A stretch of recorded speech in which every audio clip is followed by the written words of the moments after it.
Hey yo, thanks for tuning in to Celeb Sauce. It's the backup channel backing Celeb up and bringing you all the breaking news. The other day, Steve Harvey did an interview on Shannon Sharpe's Club Shay Shay, and while he was there, he was talking about how his ex-accountant and his ex-wife took him for like $30 million.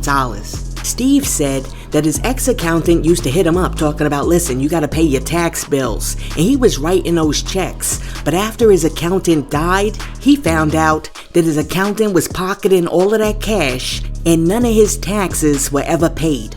And then Steve said that he had like mad millions in the bank, but his ex-wife went in there and took it all. Check out what Steve had to say. You lost everything twice. Yeah. In 2005, you had $1,700 left. This was after Kings of Comedy. Yeah. You got $1,700 after you made, what, like $30 million on that tour? Dog, we made more than that.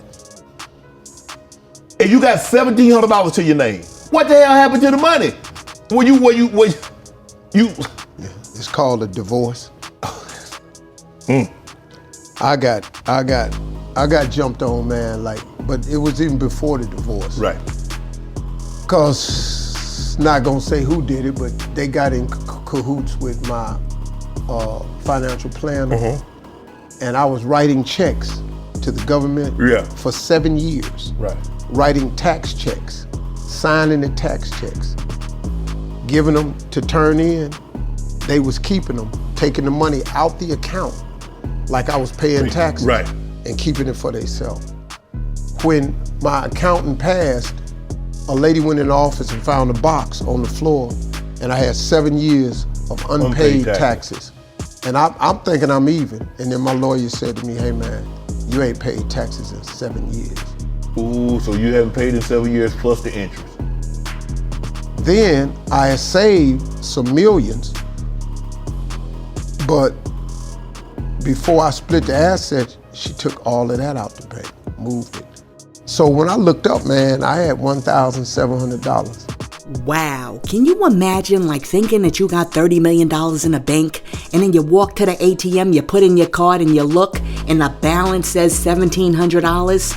I swear, I would have a conniption right then and there. I'm telling you, instead of writing a book, Act Like a Lady, Think Like a Man, Steve should have wrote the book, Act Like a Comedian, Think Like an Accountant, cause you gotta watch your own money.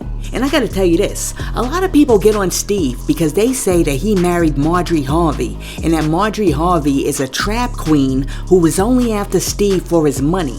But apparently, in 2007 when they got married, Steve ain't have no money. So when you really think about it, Steve might have got the best part out of the deal because Marjorie Harvey seems like the type that's gonna keep her eye out on the dough. I mean, you gotta think about it. Marjorie's ex-husband ran smuggling rings that moved hundreds of kilos of narcotics between Houston and Memphis. So she knows how to count the cash, and she also knows how to track what's going in and out of those accounts. Listen, let me know what you think about Steve Harvey saying that his accountant and his ex-wife drained his bank accounts from $30 million to $1,700. And while we're talking about somebody's bank account being drained, the other day we told you that Tyrese Gibson called for his own Million Man March because he accused the judge in his divorce case of calling his wife a B.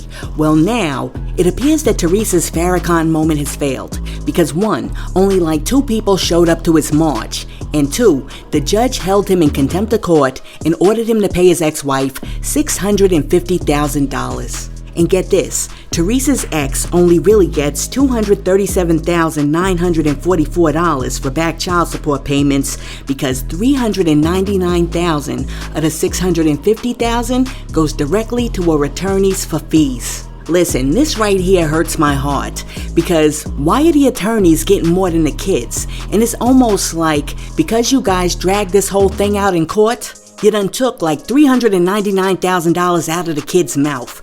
That money that's going to the suits could have went to the kids if y'all were just able to sit down and talk it out like reasonable, mature adults. Look, let me know what you think about Tyrese having to pay $650K.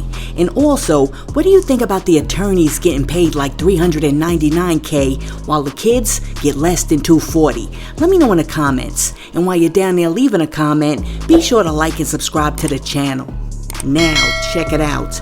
Back in 2020, Soulja Boy's ex-girlfriend Kayla Myers sued Soulja Boy for assault, battery, and false imprisonment. Kayla claims that back in 2019, she was at Soulja Boy's house partying with him and a couple of friends. And then, around 2 o'clock in the morning, she decided to leave. So she goes outside, she jumps in a car, and then when she gets in a car, Soulja Boy's assistant was like, "Do you need help pulling out of the driveway?" And she was like, "Nah." But then, when she tried to pull out of the driveway, her car went off the road. So then, Kayla says that the assistant starts going off. And the assistant's like, "I told you should have let me pull the car out of the driveway."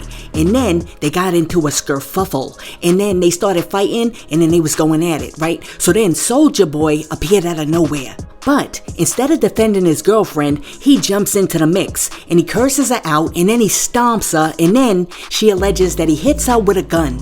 But according to the court documents, the assault wasn't over, because then Soulja Boy instructed the assistant to drag the chick back into the house, duct tape her mouth and tie up her hands, and then took her and made her take a shower. And then when she got out of the shower, he made her get back into the shower because he was like, "She's not clean enough." Now, Soulja's ex-girlfriend also says that during this ordeal, the assistant offered to untie her for some sexual favors, to which she obliged because she thought that that was the only way she was going to get free. But then they didn't untie her. So it took about 7 hours before she was allowed to leave the house at around 8 a.m. Well, after years of going back and forth, the girlfriend has won the court case, and Soulja Boy has been ordered to pay his ex-girlfriend $235,900 for the assault and kidnapping case. So here's the breakdown. The jury awarded Myers $1,800 for her mental health, and then they gave her an additional $234,100 for her physical and mental pain and suffering. Yo, what the heck is wrong with Soulja Boy? Because, I mean, how does a situation go from the chick not being able to pull a car out to like assault, battery, and kidnapping? That right there is crazy. And I'm starting to think that Soulja Boy does not have all of his marbles. Because, like, it's one thing not to be able to get through life without getting a parking ticket or a speeding ticket, but you should be able to get through your entire life without assaulting some chick and kidnapping her. I gotta tell you, if it was me, the money is great, but I would want Soulja Boy and his assistant in jail. Listen, let me know what you think about Soulja Boy having to pay his ex-girlfriend $236,000 for the kidnapping. Now, let me see what other stories we got. It appears that one of Ice Spice's fans has gone the extra mile to invite her to his college graduation. The fan, who goes by Little Munchy Baby on Instagram, purchased a billboard in Georgia that reads, quote, "Dear Ice Spice, I'm feeling you. Love Munchy. You're invited to my graduation on May 5th. Please DM," end quote. Little Munchy Baby, who also posted a photo of himself on Instagram posing with his graduation cap on a throne while flexing with stacks of cash, wrote, quote, "Court ordered to go to school is crazy, but I did it, and I kept my head high. I graduated, and I actually got a degree. Finna walk the stage. I need Bay there. Tag Ice Spice for me. Just embracing my inner Munch," end quote. Now, it's important to note that this is not the first time that Little Munchy Baby has shared his story. Last year, he posted his college diploma online and revealed that he graduated from Atlanta Metropolitan State College with an associate's degree in mass communications. Back then, when Little Munchy Baby made that post, he wrote, quote, "Only a few people know my story. Truthfully, music in my gang saved my life. You could say that I was forced to go back to school, but I learned to have gratitude because a ninja could have been locked up," end quote. Well, after hearing Little Munchy Baby's story, a whole bunch of people in the comment section are cheering Little Munchy on, and they're hoping that Ice Spice shows up at the graduation. You know what? I am very proud of Little Munchy Baby, and I hope that Ice Spice does show up at the graduation, but I'm gonna give Ice Spice a little advice. I think that you should do a background check before you go to the graduation. Why? Because Little Munchy Baby is graduating a little too often, don't you think? I mean, how did Little Munchy Baby go from getting the associate's degree last year to graduating again? I mean, maybe he did an accelerated bachelor's program, but Ice Spice should check that out before she goes. I think she needs to get the official transcript with the stamp, with the department head's signature, in the sealed envelope before she goes down there to Georgia. Cause Munchy baby could be crazy baby. Listen, let me know what you think about Munchy baby inviting Ice Spice to the graduation. And let me know, do you think that she should go? Let me know what you think in the comments.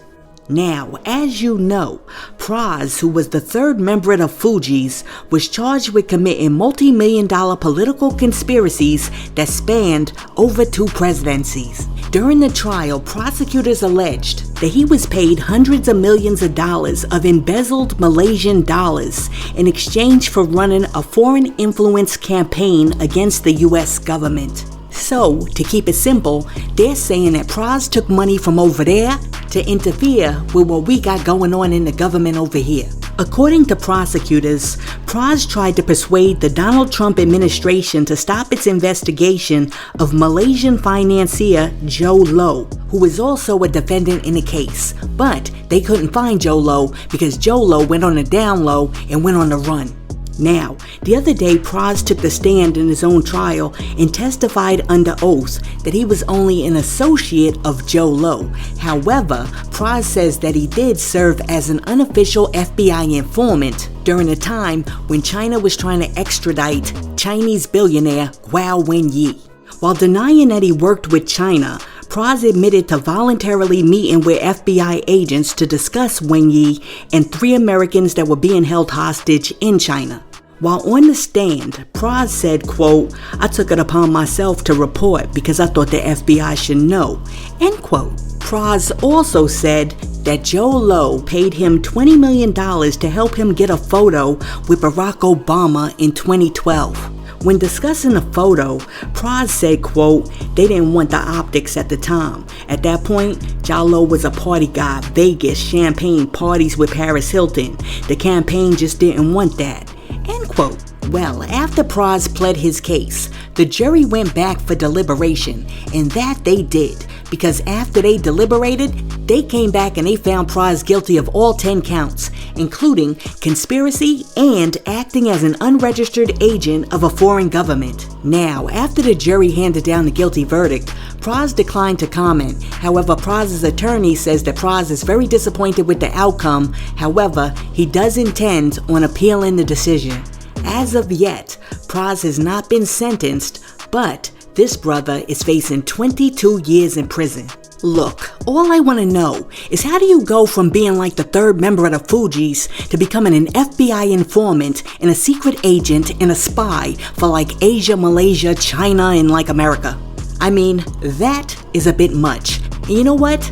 I don't advocate spying, but at least I could have understood it if you were like Pras was spying for Haiti. That I could understand, but I'm like, China? Where in the world did China come from? Listen, let me know what you think about Pras going from making music with the Fugees to being convicted of 10 counts of conspiracy. Let me know in the comments. And hey yo, thanks for tuning in to Celeb Source, your source for celebrity news. Be sure to like and subscribe in the comments. Peace.